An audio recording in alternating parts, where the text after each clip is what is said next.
Olá, do setor, ao lado da família Nishimura, de pessoal espetacular. Depois, muito tempo na AgroSéries, que foi o meu doutorado no agronegócio, ao lado de Ney Bittencourt de Araújo. E depois dessas duas ótimas experiências, fui para o jornal Estado de São Paulo, onde lá dirigi uma operação do Grupo Estado, mas sempre com vínculos aí no sistema do agronegócio. Então, temos aí uma vida aí vivida e dedicada e com muitas andanças pelo país, porque é no país aí onde a gente vai. Você mencionou Santa Helena, estive agora esse sábado aí com o pessoal da Comigo, Chavalha, em Rio Verde, portanto, andando pelo país e conhecendo o mundo, que a gente pode desenvolver sabedoria. E sabedoria a gente não aprende, sabedoria a gente recebe. E a gente só recebe sabedoria andando pelo mundo e prestando atenção nele. Com certeza. João, vamos falar um pouco da sua experiência pessoal, que a gente sabe que é muita. Também a superação de desafios. Como que isso moldou a sua visão sobre liderança e motivação? Pois é, meu caro. A gente não está no mundo para fazer o que quer, não. Nenhum líder está no mundo para fazer o que liderando quer. Nós estamos no mundo para fazer aquilo que tem que ser feito. E fazer aquilo que tem que ser feito é uma coisa que está acima dos nossos simples desejos, angústias, né? Daquilo que nossa mente é ainda muito tomada por impactos primitivos do passado, do medo, né? Da vitimização, onde se você não tomasse cuidado, o bicho ali te comia. Então, essa coisa ainda está muito presente na alma humana e nós temos que sublimar, superar tudo isso para construir com muita velocidade um mundo mais evolutivo, um mundo onde o bom senso humano prevaleça acima das suas angústias e dos seus medos e dos seus receios. Portanto, o que muito me fez na vida foi já aos 4 anos de idade uma grave queimadura no rosto, e ali eu já fui obrigado a conhecer a realidade da vida. E eu tive uma sorte muito grande de ter 2 pais adotivos maravilhosos que me educaram para a vida, me educaram para a vida, mostrando para mim desde pequeno o que era o lado do sofrimento, da dor, o lado da alegria, do prazer, o lado da verdadeira amizade, o lado das raivas, dos ódios e o lado em que a gente só iria prosperar e progredir se nós desenvolvêssemos o talento do capital afetivo, que é efetivamente o capital do amor. Amor é aperfeiçoamento de você e de tudo que te envolve.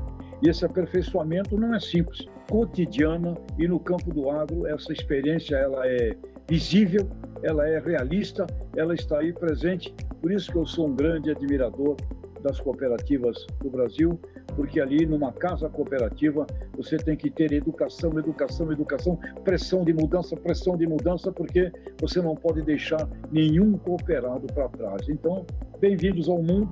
O mundo é uma mudança que no passado levava séculos para a gente entender, há 100 anos atrás levava 3, 4 meses e hoje é no dia, é no momento que a gente enxerga a transformação. Maravilha.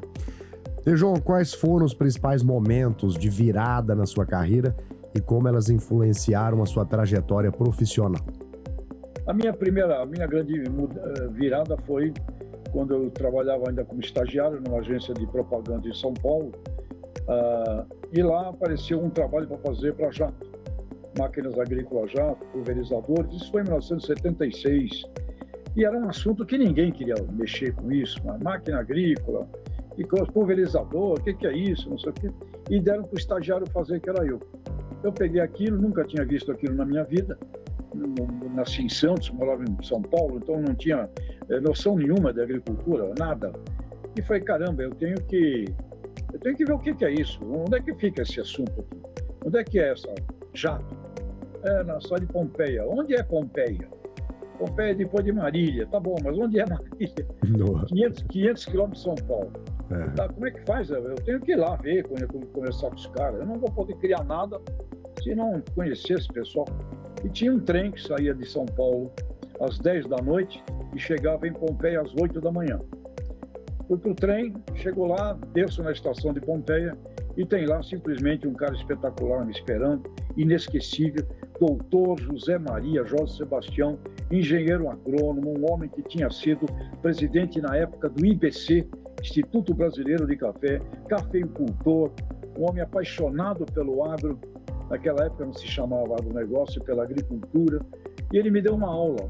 Em 2 dias que eu fiquei em Pompeia, ele me deu uma aula sobre o que era agricultura, o que era mecanização, quais eram os desafios de um agricultor. Voltei para São Paulo com a informação do querido Zé Maria e preparei uma campanha publicitária para a Jato, que quando eles viram, se apaixonaram, adoraram o trabalho. Lá, o Shikao Nishimura, o Suji Nishimura, o próprio Zé Maria, que era o diretor de marketing, adoraram. Passado um ano desse encontro, o gerente de marketing que estava lá não quis mais continuar em Pompeia, recebeu um convite naquela época até para ir para Caloi, que era um negócio de marketing maravilhoso, as bicicletas Caloi. Ele saiu lá de Pompeia e aí eu fui convidado para ir para lá, para trabalhar lá em Pompeia. Então fui e ali eu tive 5 anos de internado, de internação, no que foi um aprendizado fantástico sobre o agro junto com a Jato, e depois outra experiência fascinante em seguida com a AgroSéries, que me permitiu uma visão planetária, onde nós lançamos no Brasil esse conceito que todo mundo hoje fala de agronegócio.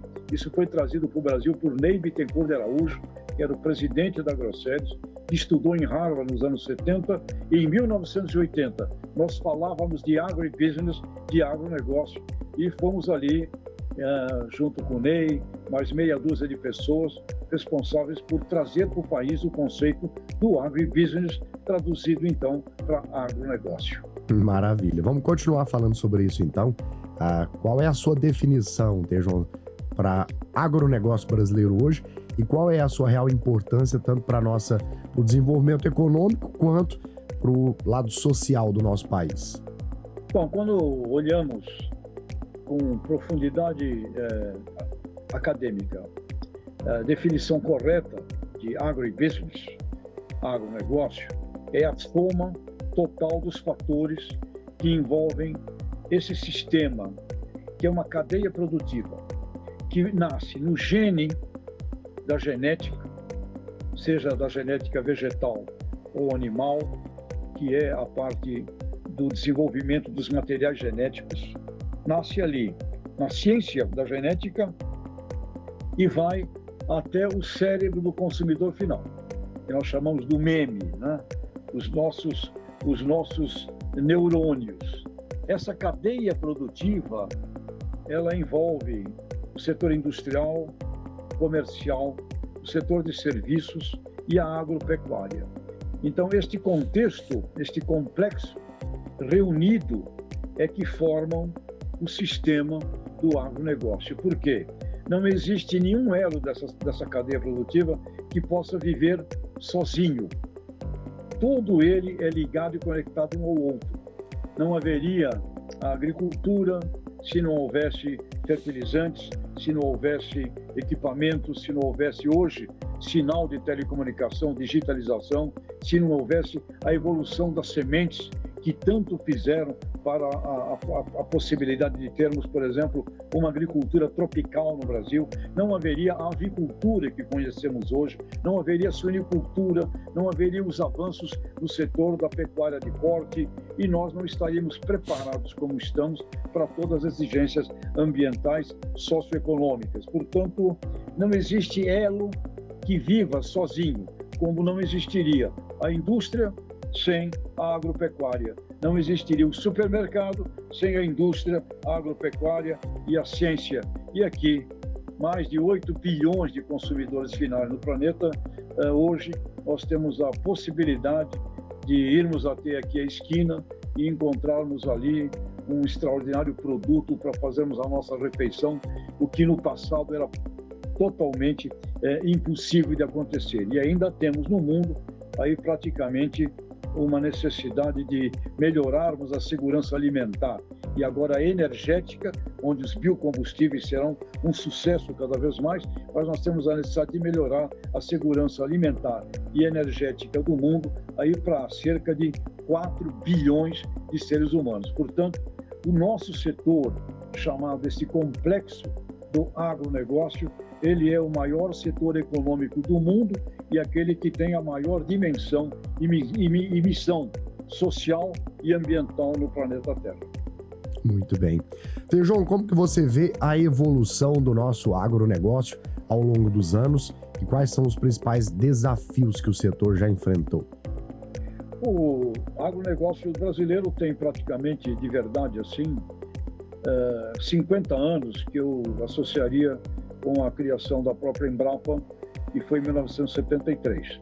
Mas antes disso, nós sempre tivemos um desenvolvimento muito importante em algumas cadeias produtivas. No caso do café brasileiro, tem o IAC, Instituto Agronômico de Campinas, os institutos agronômicos sempre fizeram um trabalho muito importante antes do próprio surgimento da Embrapa. No caso do café, no caso da cana-de-açúcar, esses dois setores foram dois setores muito importantes na história já antiga do Brasil. E o setor do café, no início do século XX, 1900, 1902, 1910, foi responsável por um grande desenvolvimento do conceito da logística no Brasil, trazendo estradas de ferro, criando o Porto de Santos. Santos transformou no maior porto da América Latina, o maior porto de café do planeta Terra, e tudo isso permitiu ao Brasil uma visão também de mundo, uma visão comercial de mundo antes desses últimos 50 anos. Mas após estes 50 anos, nós tivemos o crescimento de praticamente todas as culturas no Brasil, do A do abacate ao Z do zebu. Tivemos ali pesquisa, ciência, que permitiu criarmos uma verdadeira produção tropical. Nós somos o modelo da produção tropical do planeta Terra.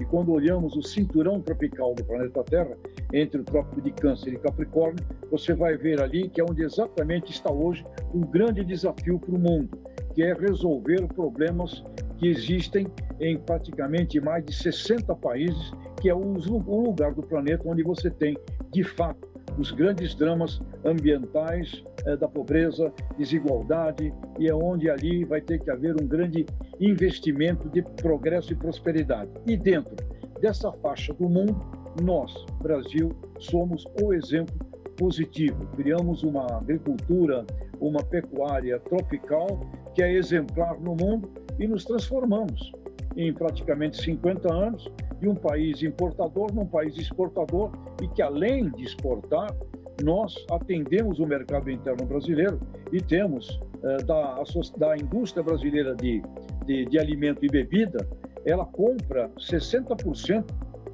do que produzimos aqui no Brasil. Então nós abastecemos o mercado interno, exportamos excedentes e fazemos com isso, nos transformamos hoje na quarta maior agricultura do planeta Terra, enfrentando as duas mais antigas e milenares do mundo, a China, que é a número 1, a Índia, que é a terceira, e os Estados Unidos, que é simplesmente um país que tem 25 trilhões de dólares de produto interno bruto, o máximo do capital da ciência, e nós somos um país ainda com 2 trilhões,2 bi de produto interno bruto, e conseguimos ser ali, hoje, a quarta maior agricultura do mundo, e seremos, indubitavelmente, na minha visão, em 12 anos, a maior agricultura do planeta Terra, se nós continuarmos caminhando com essa visão empreendedora e cooperativa que tem aqui no país. João, quando a gente fala de marketing no agronegócio, o que exatamente esse conceito representa e por que ele é tão essencial para o setor? Bom, a gente tem que primeiro entender bem o que é marketing, né? Marketing não é somente a difusão, a propaganda, né? A promoção, a informação. Marketing é onde nascem as ideias. Então, marketing é a área humana em que você descobre aquilo que o ser humano deseja, gosta, precisa e não sabe ainda que pode ter. Então, marketing nós temos que separar no agronegócio em 3 categorias. Uma é o marketing para o consumidor final. O marketing para o consumidor final é feita pelas grandes agroindústrias, pelas marcas que chegam ao consumo. Pelas marcas que chegam ao consumo, que estão nas marcas do setor de alimento, de bebidas, da moda, do cosmético, enfim, de tudo aquilo que é originado nos campos, nas águas e nos mares, processado, transformado ou em forma in natura, através de frutas do setor da hortifruticultura, mas que chega aos olhos do consumidor final. Então, este é o marketing de consumo. Existe o marketing voltado ao produtor rural. O marketing voltado ao produtor rural, ele é diferente do consumidor final. Porque no consumidor final, nós vamos mexer muito com fatores psicanalíticos, fatores exclusivamente psicológicos, o design de personagens, de estilo de vida, é diferente. O marketing para o produtor rural, ele é fundamentado em ciência, ele é fundamentado em tecnologia, ele é fundamentado naquilo que os produtores rurais ainda não imaginavam, que precisariam, que poderiam ter e que, inclusive, quebravam ideias antigas. Um exemplo simples, o plantio direto. O arado foi, milênios lá no passado, uma grande revolução tecnológica. Arar, né? Porque ao arar você podia incorporar ali naquele solo os resíduos e por 2, 3 anos e depois você ia para outra área. Então, o que permitiu uma presença física no local, lá no passadão, foi o arado, uma grande invenção. Aí vem alguém e inventa o plantio direto. O plantio direto não era mais a aração, tá certo? E isso foi um choque. Eu me lembro dos esforços que eram feitos por Frank Dijkstra, Bartz, Seu Monod, meia dúzia de gênios, no início dos anos 70, querendo mostrar para o Brasil que o plantio direto era a grande transformação, muito mais produtiva, muito mais ambiental, diminuiria o risco das enxurradas levarem as lavouras, como aconteceu lá com o Bartz. Portanto, isso levou praticamente uns 20 anos de esforço para ser entendido e compreendido pela grande maioria dos produtores. Então, o marketing no setor voltado a produtores rurais é o marketing da ciência. Ela nasce na cabeça do pesquisador, na cabeça do geneticista, na cabeça do engenheiro. Eu trabalhei, por exemplo, no lançamento da primeira colheitadeira de café do Brasil, lá na Jato. Ninguém pediu, queremos uma colheitadeira mecânica. 2, 3 caras, meia dúzia de pessoas. E como foi difícil iniciar o movimento da colheita mecânica do café no Brasil, por exemplo. Então, o marketing voltado ao produtor rural, ele é um marketing de desafios científicos, tecnológicos, e quando chegamos hoje num modelo como agricultura de baixo carbono, num modelo como integração lavoura-pecuária-floresta, esse modelo, integração lavoura-pecuária-floresta, ele é sensacional, ele é espetacular. Ele nasceu da cabeça de meia dúzia de gênios. Agora, nós temos que levar este conhecimento para o universo inteiro de produtoras e produtores. É onde entra a grande importância da difusão, da comunicação, da persuasão, né? Mas o marketing não é sinônimo só da comunicação. Na área do agronegócio, na geração da inovação, o pesquisador, o cientista, o geneticista, ele é uma pessoa de marketing. Às vezes ele não sabe ainda que é, mas ele é, porque é ali que está sendo criada a transformação. E tem também o marketing do produtor rural para os elos que o envolvem. O marketing do produtor rural para o setor antes da porteira, em que ele precisa negociar, tratar, defender os seus interesses junto aos setores que produzem insumos, equipamentos, produtos veterinários, e o marketing do produtor rural voltado ao seu cliente, o cliente agroindustrial, as tradings, as organizações internacionais, onde o produtor rural precisa cada vez mais aprender a se comunicar, a se defender para melhorar a justiça de como os dinheiros dos setores do antes, e pós-porteira são distribuídos, porque cabe sim à produtora, ao produtor rural, uma fatia muito mais considerável dos resultados obtidos nesse complexo agroempresarial. João, eu faço essa pergunta sempre para alguém que eu acredito que consegue responder. Por exemplo, essa pergunta que farei a você, eu fiz para o Roberto Rodrigues, sobre a questão da nossa comunicação. O que nós temos aqui, pelo menos na nossa região, eu tenho 2 cenários. Um deles é o produtor rural que me diz que ele não precisa comunicar, que quem deve fazer isso são as associações, sindicatos, confederações, enfim, entidades que representam o setor. E eu tenho, de outro lado, muitas vezes sindicatos, associações, confederações, que me dizem o seguinte: olha, a gente não consegue fazer nada sozinho, a gente precisa do apoio do produtor rural. Daí vem a pergunta: nós estamos conseguindo comunicar com a sociedade, com o meio urbano ou não? E de quem é a responsabilidade de comunicar? É do produtor rural? São das associações? De todos? Como é que você analisa isso? Bom, primeiro, o agronegócio é um sistema, como eu deixei muito claro aqui. 70% do dinheiro do agronegócio não está na mão do produtor rural. 70% está nos setores industriais, comerciais e de serviços, tá certo?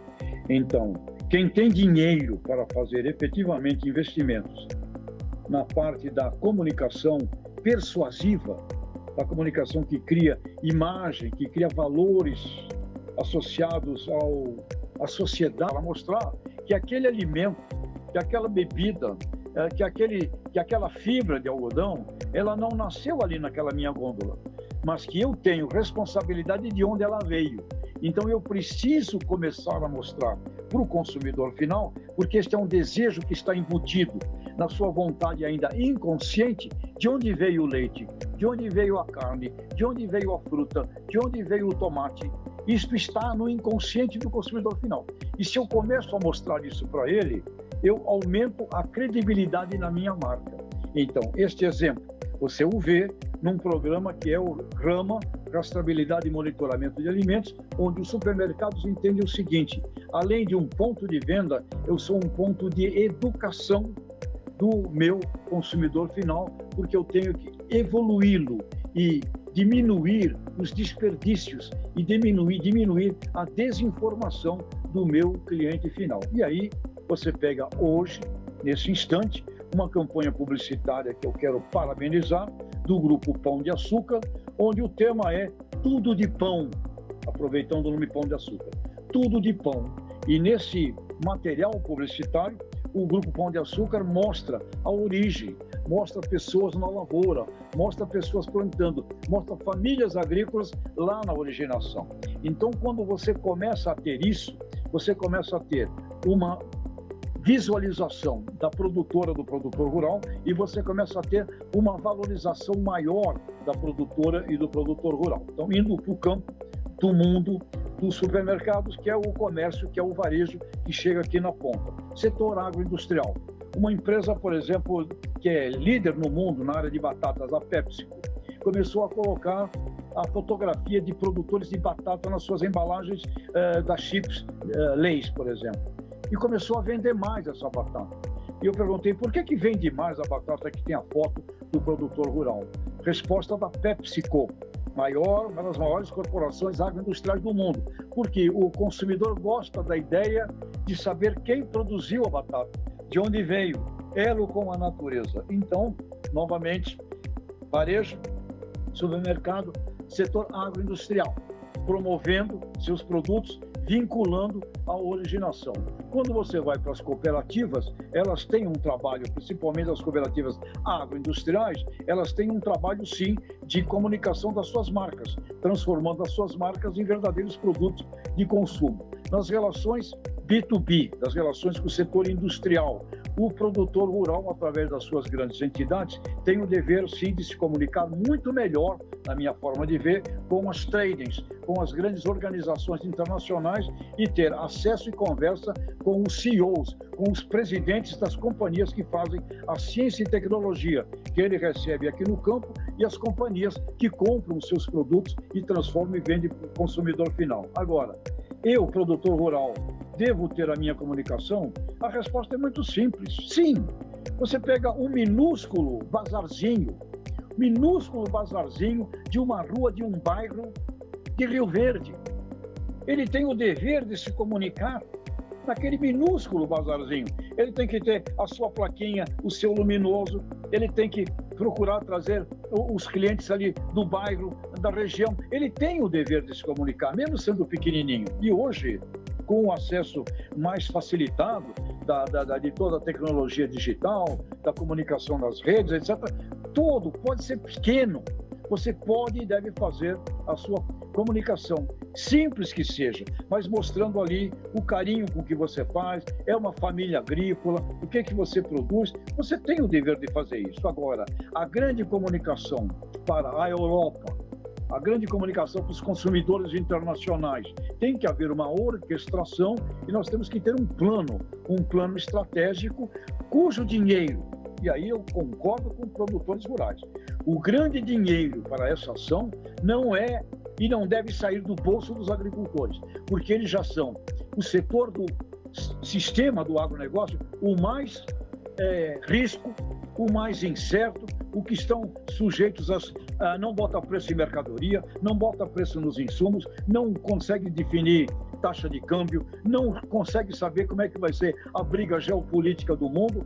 O setor da agropecuária, do dentro da porteira, ele é o de maior risco em todo este processo. Então, pedir dinheiro para eles, na minha forma de ver, eu não acho correto. Quem tem que fazer esses processos e pagar a conta para uma comunicação saudável e inteligente do complexo agroindustrial brasileiro, eu diria, principalmente, senhoras e senhores, CEOs das grandes organizações, vamos juntos fazer isso. Vamos promover, quando vendemos a nossa marca de arroz, vamos promover a originação do arroz brasileiro. Quando estamos vendendo aqui os nossos produtos, as nossas frutas, vamos promover supermercados. Qual é a originação e de onde veio? Portanto, comunicação exige longo prazo e exige verba. E essa verba não se faz com 30 milhões de reais, não se faz com 100 milhões de reais. Essa verba exige grandes investimentos publicitários a nível internacional e nacional, criando um conceito de valor em torno de um sistema do maior e mais espetacular agronegócio do planeta Terra, que é o nosso agrotropical. Então, a oportunidade que o Brasil tem como nação de mostrar para o mundo a diferença de um trabalho agrotropical, a importância dele para o planeta Terra, isto cabe à nação brasileira realizar, e não vamos pedir sacrifícios dos produtores, não, porque eles já têm um grande sacrifício de ter que botar em risco, colocar a sua pele num jogo onde eles não definem nada com relação a preço de mercadorias, e grande parte desse dinheiro, 70% no Brasil, 80% em outras sociedades, não estão no bolso do produtor rural, está no sistema que o envolve. Muito bem. Vamos lá, passaram praticamente 30 minutos aqui do nosso bate-papo, é hora do nosso primeiro intervalo e a gente volta na sequência. E eu quero aproveitar para compartilhar com você uma descoberta financeira que vai revolucionar a maneira como você lida com o seu dinheiro. O Sicoob Crédito Rural é uma cooperativa de crédito onde você é o dono. A diferença é evidente, taxas mais baixas, além do horário de atendimento que começa cedo, às 8 da manhã. Sicoob Crédito Rural, a escolha inteligente para quem valoriza o seu dinheiro e a sua comunidade. Experimente agora. Não saia daí, a gente volta na sequência. Já estamos de volta com mais um bloco do nosso Boa Tarde Produtor. Você possui armazém de cereais e ainda trabalha com secagem de grãos, utilizando todo aquele processo manual de abastecimento de fornalha com lenha? Se a resposta for sim, então você precisa conhecer a Comber e suas soluções para secagem de grãos. A Comber possui uma linha completa de automatizadores e também fornalhas para melhorar ainda mais o rendimento de seu secador de cereais.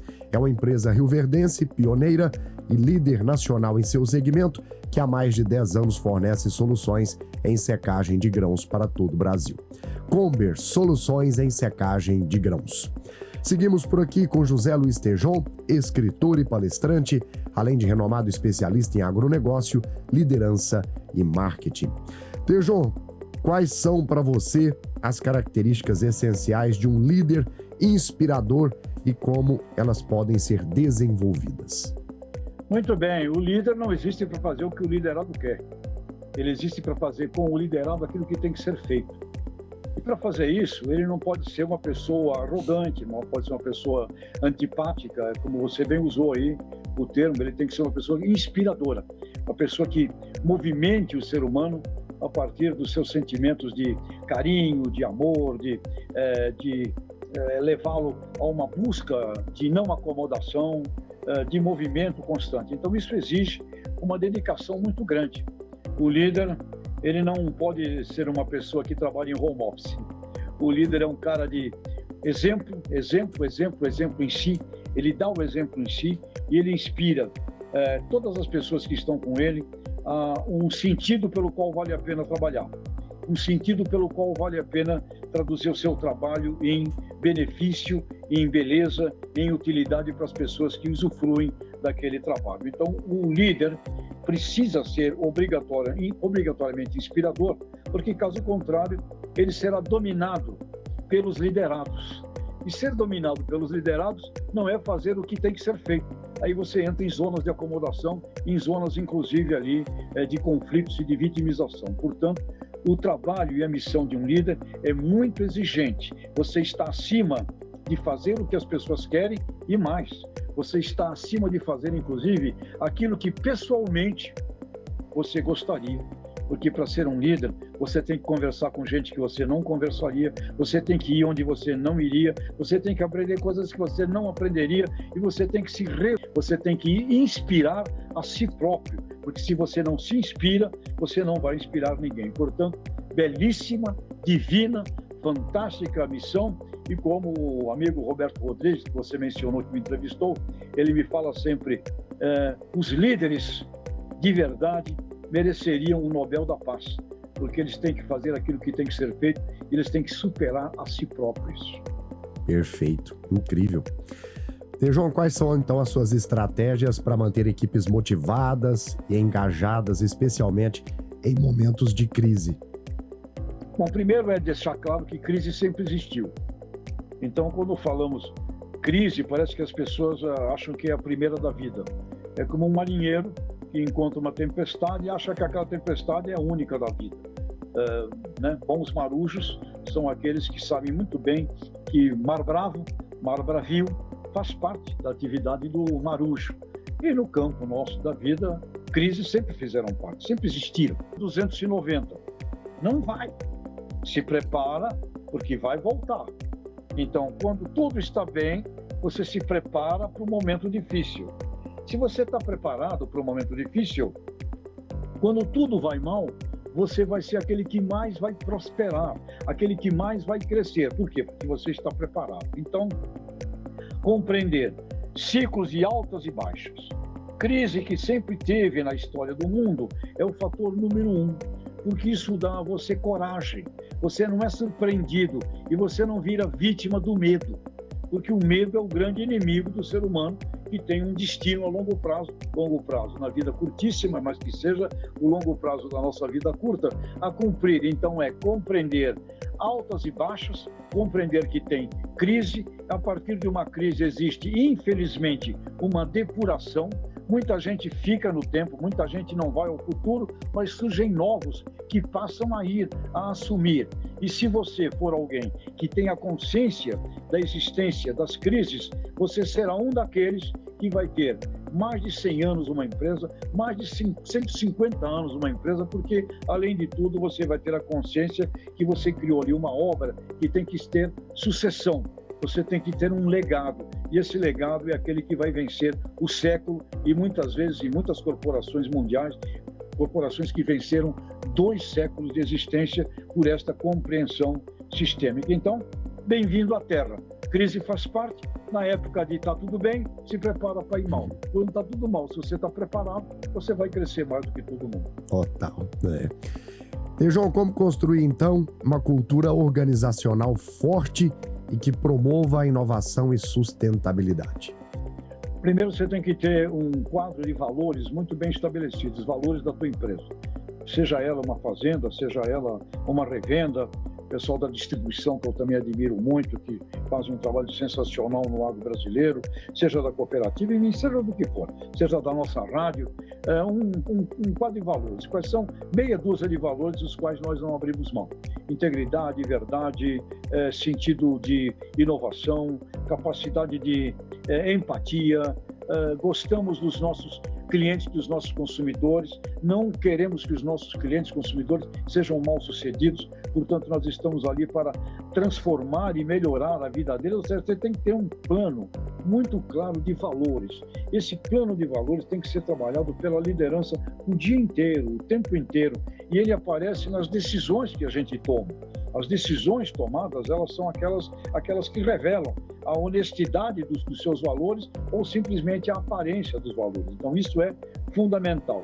Temos que ter uma prática constante de inovação, porque o mundo hoje não para, ele se transforma brutalmente em termos do momento científico, tecnológico, das relações institucionais, das relações, uma mudança muito grande no processo histórico, em ideologias que já ficaram no tempo, que tem muita gente ainda as discutindo hoje. Então, este quadro de velocidade é muito importante. Inovação, velocidade e vendas, porque se eu não vender o que eu estou inovando, se eu não vender o que eu estou fazendo, eu não consigo fazer com que essa inovação gire, vá para frente. Isso não realimenta a necessidade que eu tenho nos investimentos de inovação que eu tenho que fazer praticamente cotidianamente. Então, como é que eu faço com equipe?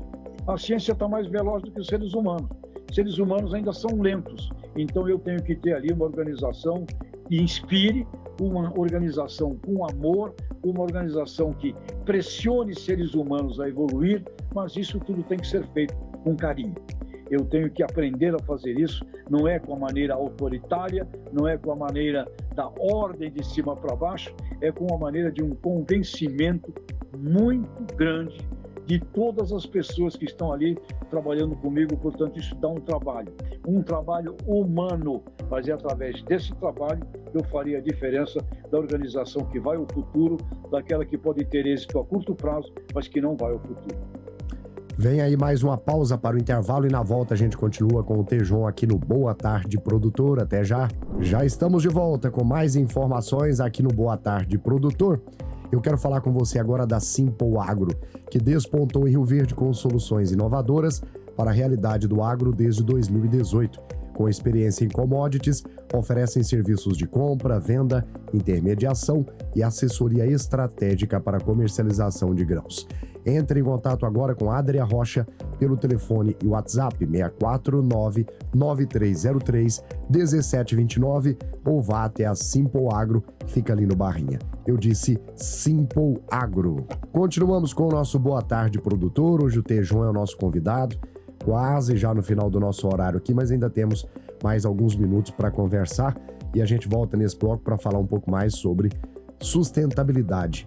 Tejon, como o agro brasileiro pode conciliar a produção em larga escala com a preservação do meio ambiente e também a responsabilidade social? Bom, eu te diria que nós já fazemos. É aí onde eu acho que entra aí muito o que o amigo Roberto Rodrigues diz. Nós já fazemos. Nós somos o agro tropical do planeta Terra e não existiria possibilidade. Você está conversando comigo aí do Cerrado brasileiro.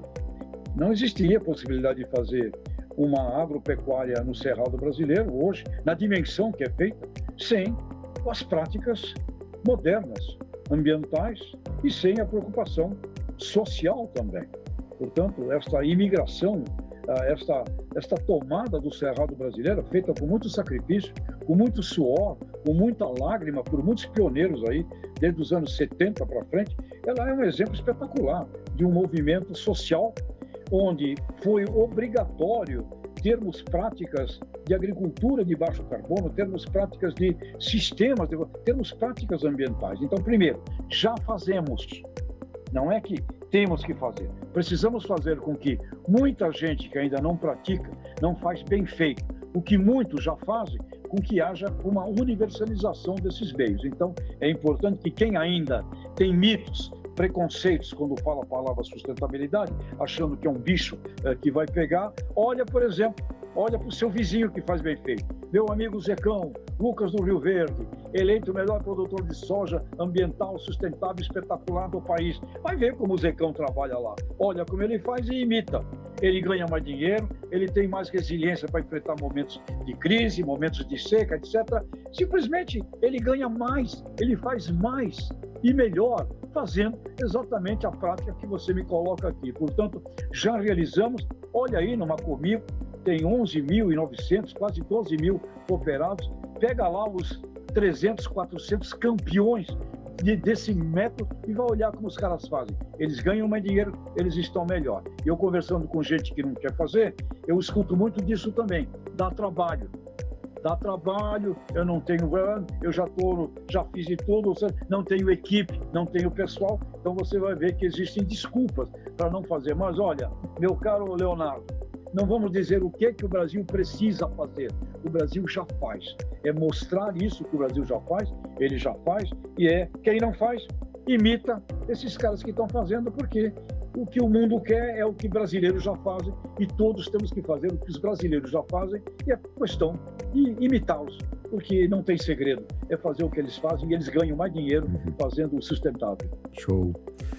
João, quais são as tecnologias que mais te impressionam e como elas podem ser aplicadas no agro? Momento da genética, edição gênica, transformação gênica. Como eu trabalhei muito na AgroSéries, a genética para mim é fascinante, a semente é fascinante, e antigamente o trabalho de melhoramento de uma semente levava 7 anos, 5, 6, 7 anos. Melhoramento do frango, do suíno era lento. Hoje você tem uma verdadeira aceleração do desenvolvimento genético dos materiais, e é no desenvolvimento e no aprimoramento genético de onde nasce o agronegócio, que nós temos ali a grande possibilidade, a grande perspectiva de enfrentarmos todos os desafios da própria natureza e das exigências dos consumidores finais aqui na ponta, que vão querer sempre produtos aqui na ponta do consumo, cada vez melhores, com mais vitaminas, com mais benefícios, e eles nascerão cada vez mais no exercício da genética. Edição gênica, genética, a adaptação de materiais genéticos a cada microbioma brasileiro, permitindo que o produtor rural do país seja cada vez mais competitivo a nível internacional. Eu vejo nessa ciência uma evolução fundamental e no acompanhamento dela, onde produtor e produtor, você tem que ter a seu serviço ali sistemas de informação digitais, porque hoje você não administra mais uma boiada, como a gente viu, né, meu caro amigo, lá na Fazenda Santa Fé, a gente administra boi a boi, animal a animal, planta a planta, palmo a palmo, o instante do plantio, não é na colheita que eu vou ver, é no instante do plantio. Portanto, essas duas coisas extraordinárias, a genética e o acompanhamento online, o acompanhamento instantâneo daquilo que está acontecendo na sua propriedade. João, falamos de sustentabilidade, nós falamos de tecnologia, vamos falar sobre competitividade no mercado global. De que forma que o agronegócio brasileiro pode se posicionar de forma mais competitiva quando a gente fala de mercado global? Ele é competitivo, extraordinariamente competitivo. Se não fosse, nós não estaríamos fazendo o que fazemos, né? Na venda de frango, de suíno, no crescimento gigantesco que vai ter o pescado. Nós somos competitivos em tudo. Não sabíamos que éramos e passamos a saber e somos competitivos, do A do abacate ao Z do zebu, e também outro dia os nossos amigos da Coplana aqui em São Paulo, do amém do amendoim, competitivos internacionalmente também no amendoim. Portanto, somos competitivos. E essa competitividade brasileira, ela se dá no cinturão tropical do planeta, onde está evidente que para o futuro, quem vai levar o mundo ao futuro é a agricultura do clima tropical, somos nós. E nós temos aqui 6 biomas brasileiros, cada bioma tem uma série de nichos, de segmentos de biomas, e nós temos um patrimônio, que é o maior patrimônio do mundo, chamado bioma amazônico, que é o sonho do mundo inteiro. E se nós conseguirmos mostrar isso para o mundo, e aí vai o exercício que nós temos que ter, né, mostrar para o mundo todas as coisas positivas que nós realizamos. Com certeza, o combate ao crime, o combate ao ilegal, ele tem que ser uma coisa assim determinante. Nós não podemos admitir crime e ilegalidade, porque é ele que suja a imagem positiva do Brasil. E temos que ter um plano, um projeto, um programa de comunicação para o mundo. E eu destacaria agora, 3 semanas atrás, o Secafé, o Conselho de Exportadores de Café, junto com o Serasa Agro, em reuniões na Suíça, mostrando o café brasileiro, a qualidade dele, a originação e como ele está perfeitamente legal dentro das exigências socioambientais do mundo. E eu ouvi deles, voltando para o Brasil, que eles ouviram de líderes da Europa o seguinte: se as exigências europeias do EUDR, que é a lei que entraria em vigor no dia 1º de janeiro de 2025, sobre desmatamento, fossem aplicadas, o Brasil venderia muito mais, porque a maioria dos países que exportam para a Europa não conseguiriam mostrar o que o Brasil já faz. Portanto, brasileiras e brasileiros, muito mais autoestima, porque nós fazemos aquilo que é sensacional. E concordo com o Roberto, está nos faltando uma ação estratégica de comunicação positiva para o mundo, mas nada de ficar dizendo que o setor urbano brasileiro não gosta do agricultor. Isto não é verdade. Quem fala isso está vitimizando a categoria, porque eu fiz pesquisas nas capitais do Brasil, apresentamos uma lista de 50 profissões para o cidadão urbano e perguntávamos para ele: aponte aqui, nesta lista de 50, quais são as 5 que você considera vitais para a sua vida na cidade. E as 5, relatadas por seres humanos aqui da cidade, eram professor, bombeiro, médico, policial e agricultor. Portanto, nada de ficar com minhoca na cabeça de que não gostam de nós. Não é verdade. Maravilha. Com essa a gente vai para o intervalo e nós voltamos na sequência. Já estamos de volta com o Tejon aqui no Boa Tarde Produtor, infelizmente, ou felizmente, não sei, mas o tempo passa muito rápido, né? Tejon, vamos às suas considerações finais. Antes, qual é o seu legado para as futuras gerações e o que você gostaria de deixar como contribuição para a sociedade? Bom, o meu legado como professor é um legado da educação no sentido do agribusiness, que eu tive a oportunidade, eu agradeço a tudo que eu recebi, procurando devolver, e do conhecimento sobre essa profissão de marketing, que é uma profissão muito mais ampla, muito maior do que muita gente hoje entende. Então eu tenho que trabalhar muito na definição e na divulgação desses 2 conceitos. O meu legado é mostrar para o mundo, eu dou aula na França, trato com gente do mundo inteiro, mostrar para o mundo a beleza, a coisa fantástica que é o Brasil, a sua sociedade que recebeu seres humanos do mundo inteiro, misturou o mundo inteiro aqui, e hoje nós somos o país do planeta Terra que vai ser vital na solução de grandes problemas, de grandes desafios do mundo inteiro. Portanto, o meu legado é falar corretamente para o mundo o que é a coisa mais maravilhosa do mundo, que é esse nosso país, e enaltecer essa descoberta maravilhosa dos brasileiros, que foi a construção desse sistema do agronegócio do país, que hoje representa 1/3 na minha conta do Produto Interno Bruto do Brasil, e para dobrarmos o PIB brasileiro, 100 anos de vida, é muito, é nada, é um instantinho, muito pequenininho. Portanto, até teu último instante, você está sempre mudando para melhor, hein? Para melhor. Com certeza. Tejon, obrigado. Para finalizar aqui, as suas considerações finais e, claro, onde que o nosso pessoal pode te encontrar. A gente sabe também que você tem livros, né, magníficos, publicados. Inclusive, eu ganhei um nesse encontro que a gente teve lá em Santa Helena de Goiás. Não deu tempo da gente falar aqui, porque o tempo, como eu disse, passa muito rápido. Mas para quem quiser encontrá-lo... Na Amazon, que é mais fácil, você vai lá, José Luiz Tejon, tem nosso último que eu te dei, o Agroconsciente, e são 35 de autoria, coautoria, mas você vai ter lá pelo menos uma meia dúzia de 10 dos meus livros à disposição, e é um prazer que você os leia. E mostre para as suas crianças, porque o que se faz com uma criança na primeira infância decide a vida dela. Perfeito. Um abraço, Tejon. Obrigado pela participação com a gente aqui e até a próxima. Parabéns aí, Leonardo. Parabéns a vocês e viva Rio Verde e região. Obrigado. Conversamos aqui com o Tejon nessa edição do Boa Tarde Produtor. Tejon que é escritor, palestrante, além de um renomado especialista em agro, liderança e marketing. Se você chegou aqui agora, fique tranquilo, o programa está na íntegra no nosso canal no YouTube. É só pesquisar Rio Verde FM e você encontra tudo com som e imagem de altíssima qualidade. Hoje, com pelo menos o som da minha voz não tão bom por conta de uma faringite, mas nada que atrapalhe o conteúdo que o Tejon entregou aqui com a sua voz que tá sempre muito limpa e muito nítida, né? Muito obrigado ao senhor e a senhora pela companhia, te espero na próxima edição e que você tenha um dia de boas notícias e bons negócios. Um grande abraço e até a próxima.